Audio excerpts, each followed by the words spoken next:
예, 오늘 말씀의 제목은 달리다굼입니다.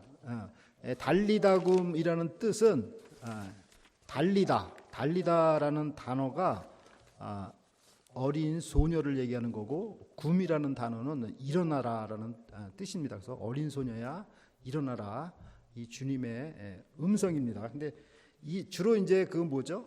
우리 성경이 거의 다 헬라어로 쓰여졌는데, 요 달리다굼 요 단어는 헬라어가 아니고 아람어로 쓰여졌어요. 그러니까 마가복음에 지금 굉장히 이제 특이한 일이죠. 그래서 왜 이 마가복음 기자가 헬라어로 쓰다가 여기에 그 아람어가 이제 오늘날로 말하면 시리아 언어거든요. 그거로 쓰여진 거예요. 그래서 우리가 또 그것도 좀 잘 살펴보면 좋겠습니다.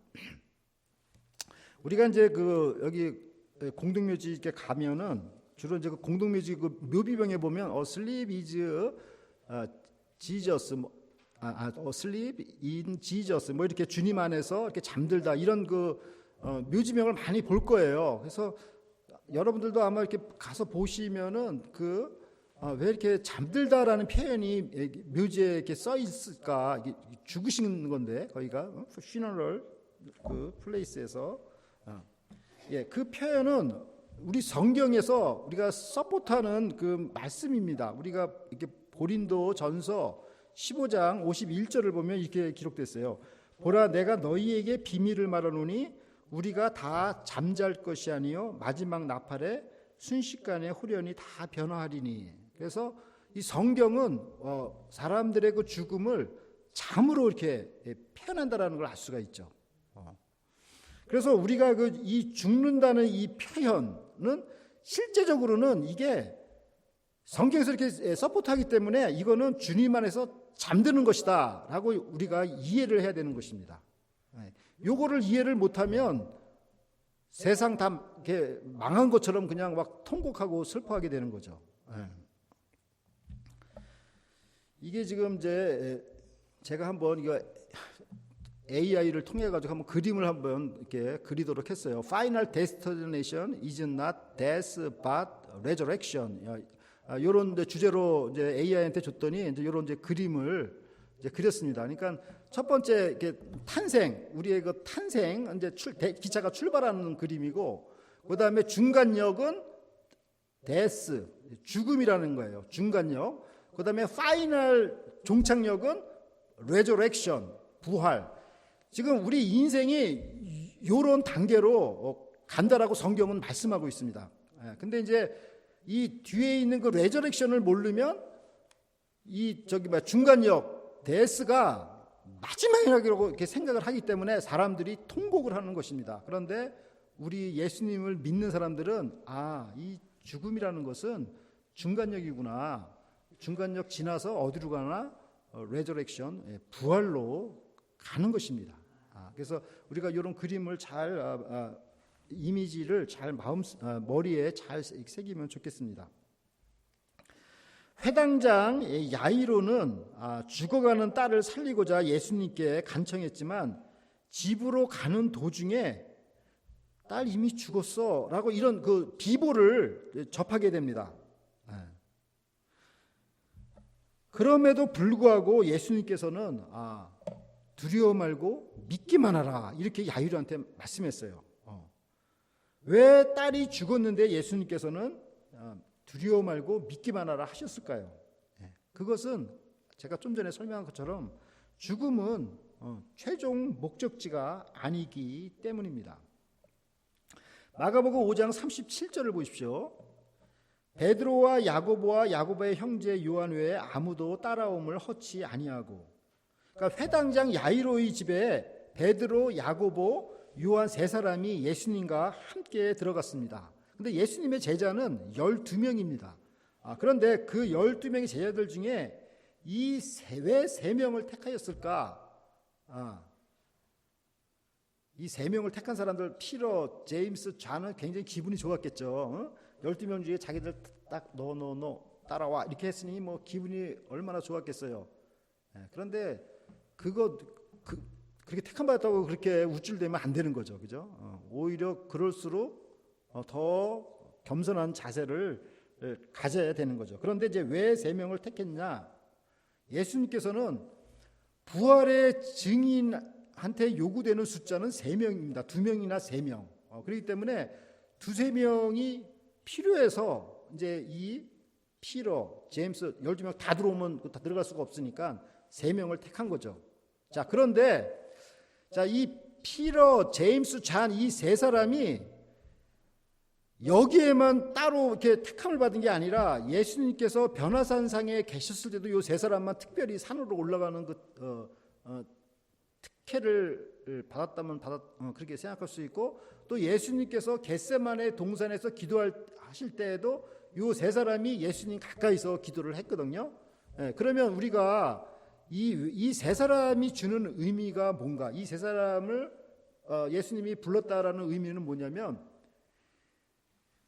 예수님께서 변화산상에 간 사건이나 예수님께서 겟세마네 동산에서 그 간절히 땀이 피가 되도록 기도한 사건이나 또 이 어린 소녀를 낫게 하는 이 사건이나 그 무게감이 비슷하다는 것입니다. 그만큼 중요하다는 것입니다.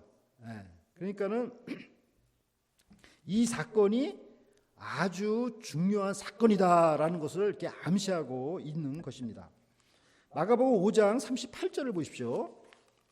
회당장의 집에 함께 가사 번화함과 사람들의 울며 심히 통곡함을 보시고, 그러니까 회당장의 그 집에 그 안에는 완전히 초상 분위기죠. 그냥 사람들이 그냥 대성 통곡하며 울고 있었습니다. 그러니까 그냥 그 사람들이 거짓으로 울었겠어요? 설마 진짜 울었겠죠. 그러니까 이게 사람들이 그렇게 운 거는 뭐예요? 얘가 정말 죽었기 때문에 우는 거고, 그 다음에 그 사람이 정말 12살의 그 어린 나이에 죽은 거에 대해서 너무 안타까운 마음도 있었겠고, 또 하나는 많은 사람들한테 이 사랑을 받았기 때문에 사람들이 이렇게 우는 것입니다. 그래서 저는 이걸 보면서 우리 성도님들도 이제 누가 먼저 갈지 몰라. 제가 제일 먼저 저도 그냥 내일 하늘나라 갈지 몰라. 이 지금 몰라요. 근데 아무튼 한 목사 딱 죽었는데 그 사람 잘 죽었네. 그렇게 하면 참 이게 인생을 참 이게 잘못 살지 않았나 이런 생각이 들어요. 그러니까 우리가 정말 이렇게 죽으면은 좀 많은 사람들이 함께 이렇게 울어주는, 좀 사랑받는 그런 우리 성도님들이 그런 삶을 살기를 바랍니다. 그런데 아무튼 많은 사람들이 확 그냥 울었어요. 그러니까 이 야이로는 이제 어떻게 하겠어요? 이런 상황에서 이제 장례식을 빨리 이걸 준비를 해야 되겠구나, 이런 생각을 아마도 했었으리라 생각이 됩니다. 자, 마가복음 5장 39절을 보십시오. 들어가서 저희에게 이르시되 너희가 어찌하여 번화하며 우느냐, 이 아이가 죽은 것이 아니라 잔다 하시니. 그러니까 근데 이 뜻밖의 이제 예수님의 말씀이 뭐냐면, 예수님께서는 소녀가 죽은 게 아니라 잔다라고 이렇게 하신 거예요.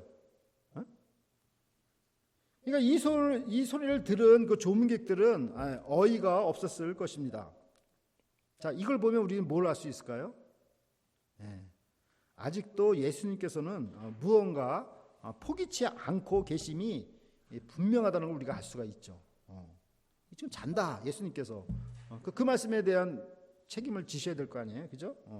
그래서 여기서 이제 예수님께서는 이제 아이가 잔다 이렇게 말씀을 하시니까 그 야이로가 그 말씀을 들을 때 그나마라도 우리 딸이 자는 거예요라고 아마 위로가 좀 되었을 것이라 저는 생각이 됩니다. 그러나 정말 이 아이가 정말 자는 것일까요? 마가복음 5장 40절을 보십시오. 저희가 비웃더라. 예수께서 저희를 다 내어 보내신 후에 아이의 부모와 또 자기와 함께한 자들을 데리시고 아이 있는 곳에 들어가사. 그러니까 번화하는 사람들은 소녀가 확실하게 죽었는데 이렇게 잔다고 하심으로 예수님을 비웃었습니다. 이들의 비웃음은 소녀의 죽음이 확실함을 나타내고 있습니다. 야이로는 이러한 상황에서 어떻게 처신을 해야 할까요? 예수님은 잔다라고 하고 사람들은 그걸 비웃고 자긴 몰자 죽었는데 이 두 가지 지금 디퍼런트 아이디어를 갖고 있지 않은 이런 상황에서 이 야이로는 이거를 어떻게 처신을 해야 될까요? 현재 이 상황을 받아들여야 할지 아니면 예수님께서 두려워 말고 믿기만 하라 이러니까 예수님의 말을 따라야 될지 제가 볼 땐 갈팡질팡했을 것 같아요. 이걸 어떻게 해야 될까?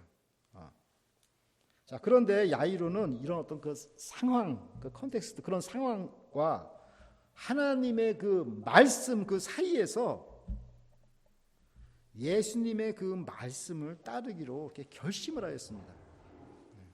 그리고 예수님과 제자들과 함께 그 죽은 아이에게로 갔습니다.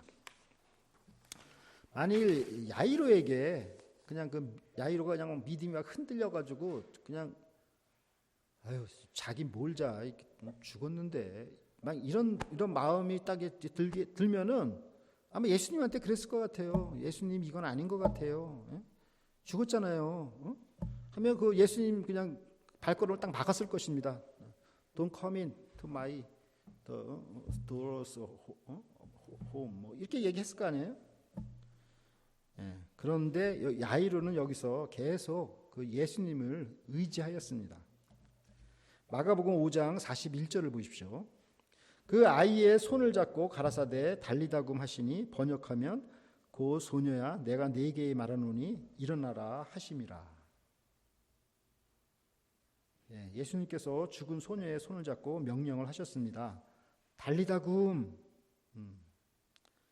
이게 번역하면은 소녀야 내가 네게 말하노니 일어나라. 아까 말씀드렸듯이 달리다굼은 아람어입니다. 이 두 개의 단어에 지금 달리다굼이 합성어입니다. 달리다는 little girl 어린 소녀라는 뜻이고 쿰은 get up 일어나라 어린 소녀야 일어나라 지금 이 뜻입니다. 근데 이제 이거는 보통 이제 어느 때 이런 용어를 그 당시에 사람들이 어느 때 달리다굼을 많이 썼냐면 엄마가 애들을 학교 보낼 때 이제 깨우잖아요. 얘야 일어나서 밥 먹고 학교 가야지 깨울 때 달리다굼 이렇게 깨운 거예요. 그래가지고 굉장히 부드러운 호칭이죠. 달리다굼 애 깨울 때 뭐 처음부터 패지 않잖아요, 그죠? 그죠? 희자스 고사님 팼어요. 깨울 때 그냥 얘야 일어나라 달리다굼 이렇게 깨우는 거잖아요. 그러니까 예수님께서 그 말씀을 하신 거예요. 자, 이것은 장차 우리 성도님들의 그 부활 사건을 지금 암시하고 있는 것입니다. 요거랑 똑같은 표현이 에베소서 5장 14절에 있습니다. 이러므로 이르시기를 잠자는 자여 깨어서 죽은 자들 가운데서 일어나라. 그리스도께서 내게 비추시니라 하셨느니라. 주님은 오늘날도 우리에게 이러한 명령을 하시죠. Wake up, sleeper, rise from the dead. 이 참 복된 주님의 음성이에요. 영적으로 깊이 잠들고 있는데 그 깨워주지 않으면 어떡하겠어요? 그냥 끝까지 영적으로 자는 거 아닙니까? 지금이라도 늦지가 않았어요. 지금이라도 주님께서 Wake up, sleeper, rise from the dead. 그 영적으로 죽은 그 상태에서 일어나 영적으로 깨어 있어. 주님께서 이 말씀하실 때 우리는 축복을 받은 것입니다. 우리는 그 음성을 들었을 때 And Christ will shine on you. 주님께서는 계속 여러분한테 빛을 비춰주실 것이다. 예수님의 그 부활은 먼 미래에 있는 게 아니에요. 바로 현재, 지금 또 미래 다 함께 일어나는 것입니다. 우리에게 임하는 것입니다. 그래서 우리는 이 음성을 날마다 듣고 깨어서 그 부활의 삶을 살아야 합니다. 악한 이 세상에서 지혜롭게 살아야 합니다. 자, 그런데 아까 제가 말씀드렸듯이 왜 달리다굼 이 단어를 왜 그냥 헬라어로 쓰면 되잖아요, 그죠? Little girl, get up, arise 뭐 이렇게 썼으면 되는데 왜 달리다금 이걸 썼을까? 굳이 거기에 있던 분들이 분명히 이 성경을 썼을 거 아닙니까, 그죠? 근데 거기에 있던 분들이 너무 그 광경이 너무 강렬했기 때문에 이 달리다금을 쓰지 않고는 이거를 표현할 방법이 없으니까 달리다금 그 시리어 말로 그냥 쓴 겁니다. 그러니까 굉장히 임팩트가 왔었다는 거죠. 그 자리에 누구예요? 베드로, 또 야고보, 요한이 그 자리에 있지 않았습니까? 그리고 이 마가복음은 마가복음을 기록한 마가는 누구의 제자예요? 베드로의 제자잖아요. 그러니까는 이걸 그냥 그대로 전달하기 위해서 이 사건이 너무너무 강렬하여서 이 아람어로 이 기록을 하였습니다. 뭐가 강렬했을까요? 하나님의 그 놀라운 능력, 정말 우리 하나님의 능력이 정말 있는 거야. 우리가 이게 말로는 우리가 입으로는 하나님의 능력 하는데 그 하나님의 놀라운 능력이 실제적으로 그냥 그 누워 있는 애기한테 임하니까 그게 그냥 그 엄청난 이 저기를 그냥 그 임프레션을 받은 겁니다. 하나님의 놀라운 능력이 뭐 어떤 이벤트 속에서 일어나는 게 아니라 우리의 그 평범한 일상 생활 속에 임한 게 이게 놀라운 것입니다. 그래서 이 부활은 이 먼 훗날에 이루어지는 것만이 아니라 바로 현재 이 시간에도 이루어지는 것입니다. 그 어린 소녀를 죽었으면 이제 얘 나중에 뭐 부활하겠지가 아니라 주님께서는 지금 얘를 다시 살리시잖아요, 그죠? 자, 마가복음 5장 42절을 보세요. 소녀가 곧 일어나서 걸으니 나이 12살이라 사람들이 곧 크게 놀라거늘. 그러니까 예수님의 그 명령 후에 소녀가 일어나서 걸었습니다. 이때 소녀의 나이는 12살이었습니다. 12 years old. 그러니까 좀 전에 지난주 얘기에 그 혈루증 앓던 여인이 12년 동안 앓았다고 이렇게 기록되어 있잖아요. 그러니까 이 똑같이 12년이라는 게 이게 우연의 일치일까요? 우리가 지난주에 우리 12년 동안 혈루증을 앓았다는 것은 그건 치유 불가능한 병이다라는 것을 우리가 좀 배웠습니다. 그만큼 이렇게 죽은 자를 살린 일 또한 단순한 뭐 치유 사건이 아니라 이게 엄청난 사건이라는 걸 지금 설명하는 거죠. 그게 뭐예요?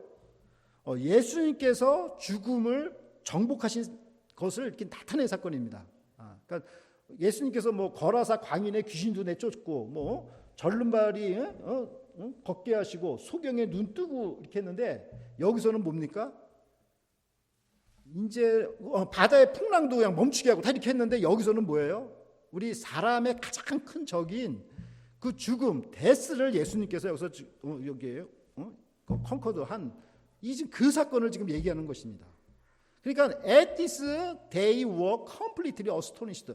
사람들이 그냥 다 이렇게 놀라 자빠진 거죠. 그러니까 죽은 사람이 이렇게 살아난 사건이 이게 그랬어가 아니라 엄청나게 놀라운 사건이라는 것을 이제 우리한테 가르쳐주고 있는 겁니다. 이 반응이 그 사람들 지금 그 옆에 있던 사람들은 completely astonished 이렇게 놀랬잖아요. 이게 언제 요 표현이 언제 뭐랑 똑같냐면 예수님께서 부활하신 후에 그 제자들이 놀란 거하고 똑같습니다. 그러니까 마가복음 16장 8절. 그러니까 마가복음 16장 8절에서 마가복음 끝이 납니다. 근데 8절에 이렇게 기록되어 있는 거예요. Trembling and bewildered the woman went out, fled from the tomb. 이렇게 나왔잖아요. 그러니까 여자들이 심히 놀라 떨며 나와 무덤에서 도망하고 무서워하여 아무에게 아무 말도 하지 못하더라. 이렇게 해가지고 마가복음이 끝이 납니다. 그러니까는 뭐예요? 부활이라는 것은 엄청나게 놀라운 사건이라는 것을 우리에게 지금 설명하고 있습니다.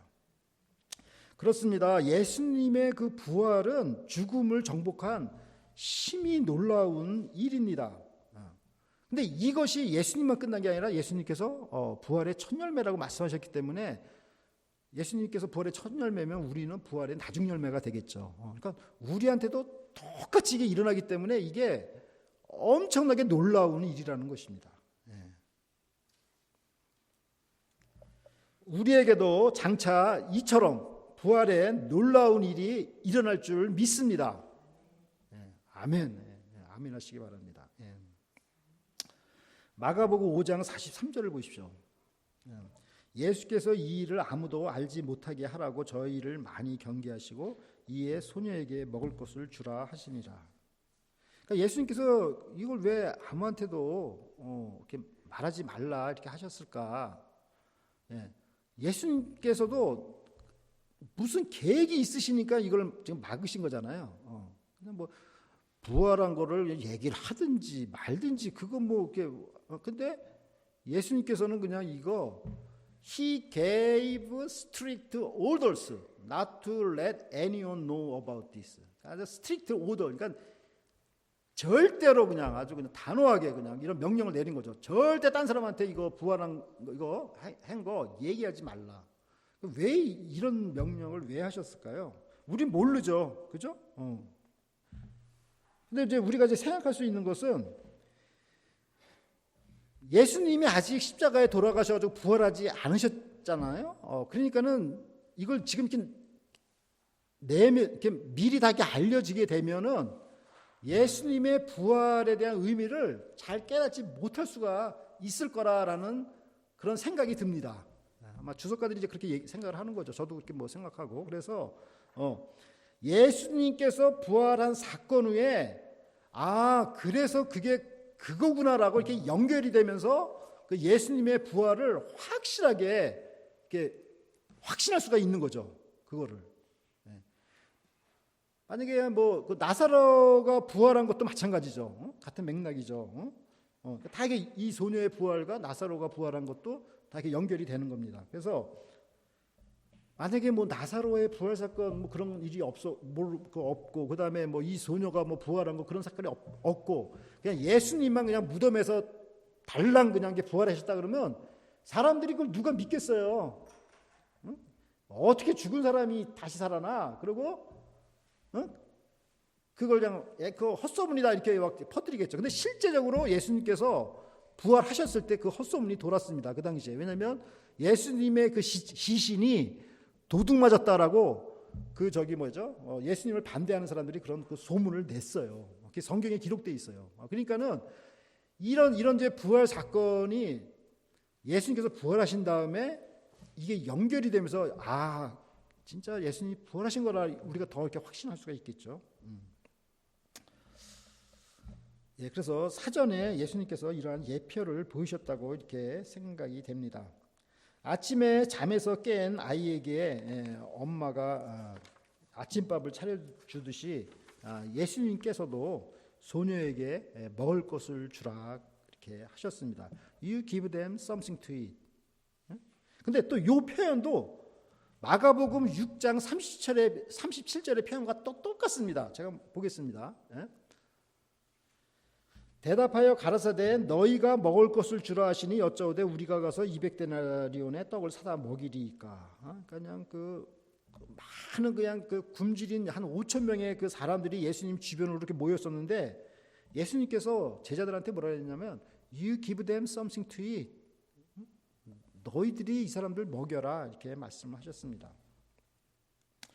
예수님께서는 영적인 구원만이 아니라 육신의 양식도 먹여주시는 분이십니다. 이것이 성육신의 그 진리를 잘 가르쳐주고 있는 것입니다. 그러니까 우리가 이제 교회 다니면서 믿음으로 구원받으면 땡이지 뭘 또 뭐 하라고 하냐 이렇게 그렇게 하기가 참 쉬운데 이 예수님께서 하신 것을 보면 그럼 예수님께서 뭐 그냥 믿음으로 구원받으면 되냐 근데 5천 명 왜 먹였을까요? 그러니까는 이 예수님께서는 이 영적인 구원만이 아니라 이 육신의 양식도 먹여주시는 분이다라는 것을 우리가 알 수가 있어요. 그러니까 우리가 믿음으로 구원받는 것이 이게 전부가 아니라 정말 이렇게 추운 겨울철에 노숙자들이 길에서 꽁꽁 얼고 있으면 우리가 그걸 지나치면 안 되는 거죠.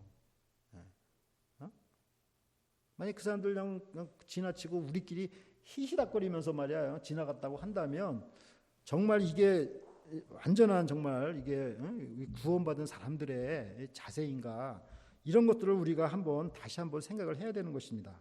그러므로 노숙자들과 같이 어려운 이웃을 돕는 일 역시 이것도 영적인 구원의 일이라는 것을 우리가 알 수가 있죠. 그래서 예수님을 믿고 구원받는 거랑 육적인 구원과 이게 분리될 수가 없는 것입니다. 자, 그래서 우리가 오늘 배운 말씀을 이제 세 가지 키워드로 묵상을 해보겠습니다. 첫 번째는 death, 죽음, 두 번째는 decision, 결정, 세 번째는 deliverance, 죽음에서 해방입니다. 첫 번째, 죽음. 죽음이 끝이라고 생각하는 사람들은 죽음을 최종 목적지로 생각하기 때문에 대성통곡을 합니다. 그러나 주님께서는 죽음이 최종 목적지가 아니라 죽음은 부활을 향한 일시적 중간 단계라고 보시는 것입니다. 그래서 죽음을 잠이라고 말씀하십니다. 예수님을 믿지 않는 사람들은 이것은 헛소리다 이렇게 하면서 비웃습니다. 그래서 예수님은 이런 믿지 않는 이런 사람들과 함께 일을 할 수가 없으니까 믿는 사람들과 함께 일을 하십니다. 그래서 자기 제자들 3명하고 그 소녀의 부모를 같이 데리고 방으로 가서 정말 그 소녀를 살리지 않습니까? 그래서 이 소녀를 죽음에서 다시 살리신 이 사건은 예수님께서 죽음을 정복하신 그 메시아라는 것을 우리에게 나타낸 사건이라는 걸 알 수가 있습니다. 자, 두 번째 디시전, 결정입니다. 인생의 어려운 길을 갈 때 정말 우리가 누구의 말을 듣는가가 참 중요합니다. 회당장 야이로가 자기 집안에 들어서자 그의 딸을 사랑하던 자들이 너무 슬퍼서 난리가 났습니다. 그런데 이와는 반대로 예수님께서는 두려워 마, 믿기만 해 이렇게 말씀하신 거예요. 야이로는 누구의 말을 따라야 될지 고민이 되었을 것입니다. 우리는 중요한 문제 앞에서 어떤 결정을 내려야 할까요? 사람들의 말을 들어야 할까요? 예수님의 말씀을 들어야 할까요? 회당장 야이로는 예수님을 선택을 하였습니다. 세 번째, 딜리버런스, 죽음에서 해방입니다. 예수님께서는 달리다 구음하시며 12살의 소녀를 잠에서 깨웠습니다. 이처럼 예수님은 하나님의 무한한 능력을 우리 인생에게 부어주십니다. 그러므로 그 받은 신성한 생명이 얼마나 고귀하겠습니까? 그 12살 먹은 그 소녀가 그냥 그런 병이 없이 그냥 쭉 사는 거랑 죽었다가 그 예수님으로부터 그 정말 그 부활의 생명을 받았을 때랑 전과 후가 얼마나 이렇게 다르겠어요. 나는 주님께서 나는 그냥 진짜 부활 생명을 주셨어 하니까 얼마나 가치가 있겠어요. 그죠? 우리도 똑같은 거예요. 우리도. 그 죽음에서 얻은 우리가 지금 가진 생명이 우리가 죽음에서 얻은 생명이기 때문에 이게 그냥 생명보다 훨씬 더 값진 것입니다. 그러므로 예수님을 믿고 죽음에서 해방된 새 생명을 얻은 우리 인생은 너무나 고귀하고 이 아름다운 것입니다. 그러므로 우리는 정말 이 새 생명을 부여받은 그 사람답게 그 부활의 기쁨으로 삶을 살아야 합니다. 정말 인생이 참 아름다운 것입니다. 어떤 분은 그냥 인생 지겹다 막 이렇게 하시는 분도 생기는데 그게 아니라 주님께서는 이 땅을 정말 아주 선하게 창조하셨습니다. 그러니까 우리가 이 땅에서 부활의 생명으로 정말 아름답게 살 수가 있는 것입니다. 사랑하는 라크로스 새소망교회 성도 여러분, 죽음은 누구에게나 임합니다. 언제 임할지 모릅니다. 회당장 야이로는 딸의 죽음 앞에서 믿음이 흔들릴 절체절명의 상황 속에서 어떤 상황이나 사람의 말이나 이런 데에 흔들리지 않고 예수님만을 의지하였습니다. 두려워 말고 믿기만 하라 이 말씀을 붙들었습니다. 그리고 예수님과 제자들을 자기 집 안으로 안내하였습니다. 예수님께서는 믿는 사람들을 데리고 아이가 누워있는 곳으로 가셨습니다. 예수님께서는 아이의 손을 잡고 달리다 구음 외치자 소녀가 일어나 걷기 시작했습니다. 죽었던 소녀가 부활한 것입니다. 예수님은 죽음을 정복한 메시아입니다. 그러므로 이 생명의 주님 안에서 성도님들의 죽음은 그리 서럽거나 슬퍼할 일이 아닙니다. 다만 부활을 위해서, 최종 목적지 부활을 위해서 잠시 잠이 든 것뿐입니다. 12살 소녀의 부활은 바로 장차 성도님들의 그 부활을 상징하고 있습니다. 12살 소녀에게 부활의 새 생명을 부여하신 것은 주님께서 우리가 이 땅에서 부활의 삶을 살기를 원하시는 것입니다. 세월을 아끼며 지혜롭게 살기를 원하십니다. 계속 영적인 잠에서 계속 잠만 자고 있으면 그 세월이 정말 얼마나 아깝습니까? 그러니까 주님은 우리한테 계속 일어나라, 달리다굼, 이 음성을 들려주지 않습니까? 그래서 지금도 주님은 우리의 손을 잡으시며 명령을 하십니다. 잠자는 자여 깨어서 죽은 자들 가운데서 일어나라. 나는 우리 자매 우리 성도님들이 그냥 1년 성경 읽고 이렇게 하는 걸 보고 야 진짜 난 너무 이게 참 본받아야 된다 이런 마음이 많이 들었습니다. 우리 깨어서 정말 일어나야 되는 것입니다. 우리는 영적인 잠에서 깨어나는 축복을 받기를 기도합니다. 악한 세월 속에서 정말 지혜롭게 살아야 합니다. 사랑하는 성도 여러분, 주님의 음성 달리다굼 이 음성을 듣고 영적인 잠에서 깨어나 부활의 생명을 덧입기를 간절히 기도드립니다. 그래서 남은 인생을 부활의 생명으로 기쁨이 충만한 삶을 사시는 우리 성도 여러분 모두가 되시기를 간절히 기도드립니다. 아멘. 다 함께 기도드리겠습니다. 하나님 아버지, 예수 그리스도를 통해서 저희를 죽음에서 해방시키시고 부활의 생명을 덧입혀 주셔서 감사를 드립니다. 이 땅에서 살 때나 하늘나라에 장차 갈 때나 언제나 주님께서 부여하신 고귀한 부활의 생명으로 기쁨으로 충만한 삶을 이 땅에서 살게 하여 주시옵소서. 감사드리며 예수 그리스도의 이름으로 기도드립니다. 아멘.